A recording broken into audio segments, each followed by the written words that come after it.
किस कदर अफसोसनाक बात है कि यहाँ पर ये जो काला कोट जो कानून का रखवाला कहलाता है, आज वो भी मुल्ज़िमों की सफ़ में खड़ा कर दिया है इस फस्तायत से बड़ी हुकूमत ने। पाकिस्तान के मुंतखब नुमाइंदे जो अवाम ने मुंतखब किए हैं और हमारा लीडर जिसे 25 करोड़ अवाम ने मुंतखब किया है, वो या अदालतों के चक्कर काट रहे हैं या जेलों की चक्की पीस रहे हैं। बहुत सी चीज़ों पर मेरे भाई ने बात की और मैं उसी बात को आगे बढ़ाना चाहती हूँ। अदलिया के लिए ये सोचने का मकाम है, चीफ जस्टिस के लिए ये सोचने का मकाम है, हाई कोर्ट्स के, इस्लामाबाद के और चीफ जस्टिस ऑफ पाकिस्तान के। क्या आपने रबर स्टैंप का किरदार अदा करना है या अदलिया को 26वीं तरमीम से आज़ाद कराना है? मैं चीफ जस्टिस पाकिस्तान से भी मुखातिब हूँ और उनसे ये कहना चाहती हूँ कि आपने ये हुक्मनामा तो सुना दिया कि 3 महीने के अंदर 9th मई के केसेस के ATC फैसले करें। क्या आपने हमारे जैसे लोगों को सुनना पसंद किया जिनके ऊपर पंजाब के हर शहर के केसेस हैं, जो पंजाब के हर शहर की जेलों में रह चुके हैं, कि हम किस तरह से 3 महीने के अंदर मल्टीपल केसेस के ट्रायल्स भुगताएंगे? क्या आपने ये देखा है कि उस दिन जो 252 लोगों के ऊपर फर्द जुर्म आयद हुआ है, उनमें से कुछ लोगों का इंतकाल हो चुका है, कुछ जान की बाजी पर इस वक्त अस्पताल में पड़े हैं और कई हमारे वर्कर्स सुबह से लेकर शाम तक कई किलोमीटर का सफ़र तय करके अपने रोज़गार की, अपनी फैमिली की फ़िक्र किए बगैर आपके जेल ट्रायल्स को भुगता रहे हैं। जिस तरह का जुल्म उन अदालतों में ड्यूरिंग जेल ट्रायल हो रहा है, वो आपके सामने है कि गवाहों को, मेन गवाहों को मुल्ज़िमों की मौजूदगी के बगैर, वकला की मौजूदगी के बगैर वहाँ पर पेश किया जाता है और उनकी गवाही ली जाती है।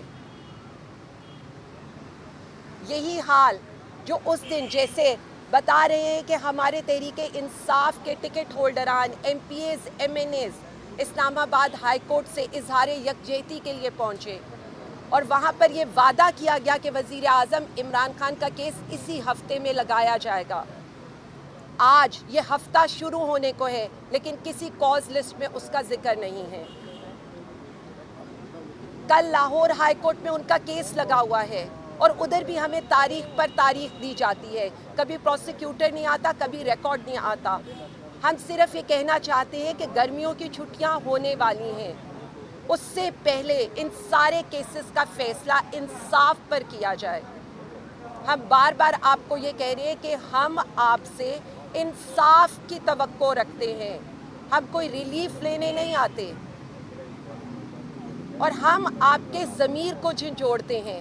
हम बार बार अलग सुबह यहाँ आकर आपको ये बताते हैं कि हमें 26वीं तरमीम के बाद भरोसा हो ना हो, फिर भी हम अदलिया के एहतराम के लिए यहाँ पर पेश होते रहेंगे।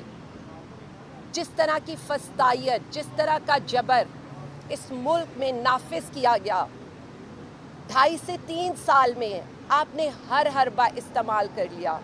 अब कुछ नहीं रह गया तो गुंडा एक्ट लेकर आने की तैयारी हो रही है, जो खुद धौंस और धांधली, गुंडागर्दी पर हुकूमत हो वो ऐसे ही इकदाम करेगी, क्योंकि आपको पता है अवाम में आपकी पजीराई नहीं है। एक सियासी पार्टी को, हमारी आवाज़ों को आप दबा नहीं सकते, तो अब एक और हरबा इस्तेमाल किया जा रहा है। इस पर मैं कुछ और इसलिए भी कहना चाहूँगी कि हमने लोकल एक्ट को भी कल पढ़ा। आप अपने मुंतखब नुमाइंदों के ऊपर भरोसा करने की बजाय, या आपको ये लगता है कि अगर आज आप बल्दियाती इंतखाबात कराएंगे तो उनमें भी आप बुरी तरह तहरीक इंसाफ और वज़ीर आज़म खान से हार जाएंगे, इसीलिए आपने लामहदूद इख्तियारात कमिश्नर्स, डिप्टी कमिश्नर्स को दे दिए जो अवाम के मुंतखब नुमाइंदे नहीं हैं। यहाँ पर बात की जाती है इजहार यकजहती की। पाकिस्तान तहरीक इंसाफ इजहार यकजहती करती है पाकिस्तान से, पाकिस्तानी अवाम से, जब भी मुश्किल वक्त आएगा हम पाकिस्तान के साथ खड़े होंगे। लेकिन मैं ये जो इक़्तिदार का कब्ज़ा माफिया है उनसे सवाल करना चाहती हूँ, क्या आप पाकिस्तान के साथ खड़े हैं? क्या आप पाकिस्तानी अवाम के साथ खड़े हैं? हमने तो जबर सह लिया और आज भी सह रहे हैं, लेकिन जब आपका वक्त आएगा तो क्या आप ये सब कुछ बर्दाश्त कर पाएंगे जो आपने शाह महमूद कुरैशी साहब के साथ किया, जो मुल्क का साबिक वज़ीर ख़ारजा है? जब एक तरफ इंडिया अपने साबिक वज़राए ख़ारजा को पाकिस्तान के ख़िलाफ़ सफारती जंग के लिए मुतहर्रिक कर रहा है, आप यहाँ पर अपने साबिक वज़ीर ख़ारजा को बीमारी के हालत में बग़ैर किसी केस के जेल में घसीट रहे हैं। एक 75 years cancer survivor doctor Yasmin Rashid या दिल के आर्जे में मुब्तला इजाज़ चौधरी साहब को सज़ा देकर आपकी कौन सी दिली तस्कीन होगी? मैं बार बार ये कहना चाहती हूँ, ये वक्त आया है ज़ख्मों पे मरहम रखने का।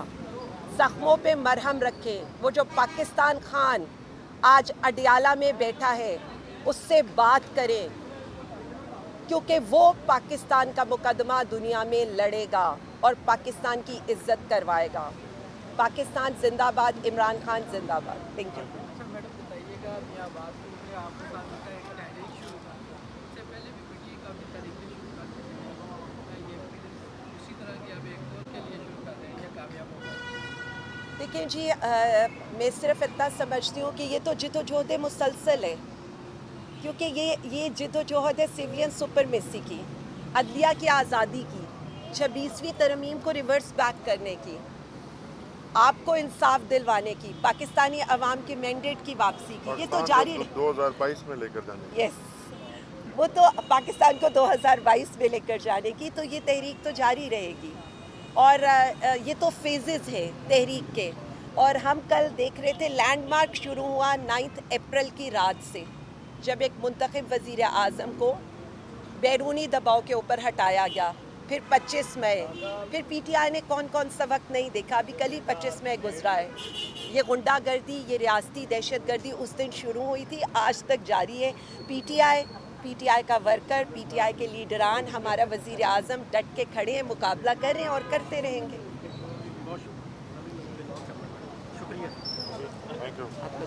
ओके, आप करें, मैं अरशद बस करो। कैसे हो?